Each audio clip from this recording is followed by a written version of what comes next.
Happy Vishu guys. അങ്ങനെ ഒരു കൊല്ലത്തിലേക്ക് ഇത്ര സ്പീഡിന്റെ അടുത്ത വിഷു വന്നപ്പോഴാണ് മനസ്സിലായേട്ടാ. പിന്നെന്താ നമ്മുടെ മെയിൻ പരിപാടിയായ കൈനീട്ടം വാങ്ങല് അഥവാ പിരിവ്, അത് നമ്മൾ നടത്തിയിട്ടുണ്ടായിരുന്നു. എല്ലാവരും 500 നോട്ട് വീതം തന്നെ നമുക്ക് കിട്ടിയിട്ടുണ്ടായിരുന്നു കേട്ടാ. പിന്നെ ഞാനും സ്വത്തും അമ്മയും കൂടിയിട്ട് രാവിലെ തന്നെ അമ്പലത്തിൽ പോയിട്ട് വന്നു. സ്വത്തു ആണെങ്കിൽ ഭയങ്കര പ്രാർത്ഥനയായിരുന്നു. പിന്നെ അവിടെ ഫുള്ള് ഓടി നടന്ന് കളിക്കലായിരുന്നു. അത് കഴിഞ്ഞ് നമ്മൾ വീട്ടിലെത്തി നോക്കിയപ്പോൾ അമ്മ അതാ കേബേജ് ഉപ്പേരി ഉണ്ടാക്കുന്നു. പിന്നെ വിഷ്കട്ട് ഓൾറെഡി റെഡി ആയിരുന്നു. വിഷ്കട്ട് എന്റെ ഫേവറേറ്റ് ആണ് കേട്ടോ. അപ്പൊ ഞാൻ ബ്രേക്ക്ഫാസ്റ്റ് ആയിട്ട് വിഷ്കട്ടും താനും കൂട്ടി അങ്ങോട്ട് പടച്ചു. ഇതെന്റെ കല്യാണം കഴിഞ്ഞുള്ള 2ാമത്തെ വിഷു കേട്ടോ. അപ്പൊ ഇപ്രാവശ്യം ഞാൻ വിചാരിച്ചു എന്റെ വകയായിട്ട് സാമ്പാർ, വെറും സാമ്പാറിലെ വറുത്തരച്ച സാമ്പാർ. നമ്മുടെ കയ്യിലാണെങ്കിൽ ഫ്രഷ് ഗ്രോന്റെ വറുത്തരച്ച തേങ്ങാ മിക്സും ഉണ്ട്. പിന്നെ എന്താ പേടിക്കാനുള്ള ഒന്നുമില്ല. ആകെ ആ പച്ചക്കറി ഇങ്ങോട്ട് വേവിച്ചിടുക, പുളിവെള്ളം ഒഴിക്കുക, പിന്നെ പരിപ്പ് വേവിച്ചത് ഒഴിക്കുക, നമ്മുടെ മിക്സ് ഒഴിക്കുക, പിന്നെ ഒന്ന് തളിച്ചൊഴിക്കുക. അതോടുകൂടി പരിപാടി കഴിഞ്ഞു കഥം.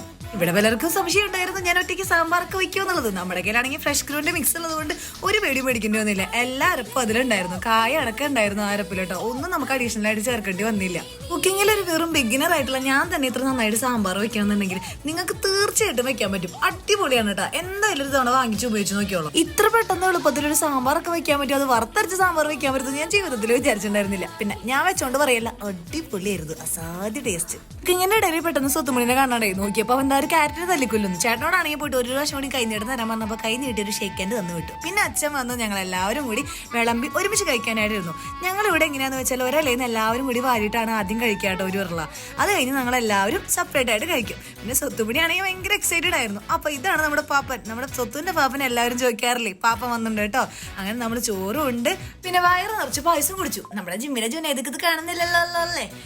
അത് കഴിഞ്ഞ് നോക്കിയപ്പോ ആ പാപ്പൻ അവിടെ ഷോ ഇടുന്നു, മസിൽ ഷോ. 2 ദിവസം ജിമ്മിയെ പോയതിന്റെ. അപ്പൊ സ്വത്തുമണി പറയാം അവനും മസിൽ ഉണ്ടെന്ന്.